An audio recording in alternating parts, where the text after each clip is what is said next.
The split tool allows to split selected pipe or duct elements to a user-definable length.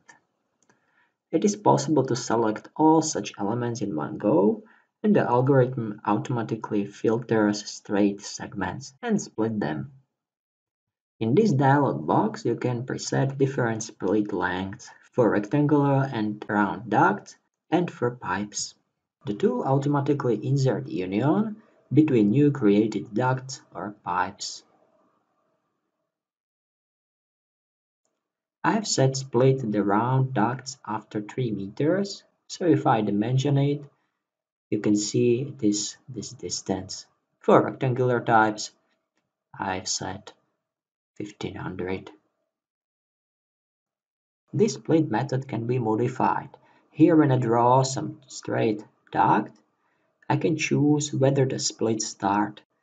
First option is down the line of the duct direction. It is this case. I will get, for example, this result. So the split starts from this side.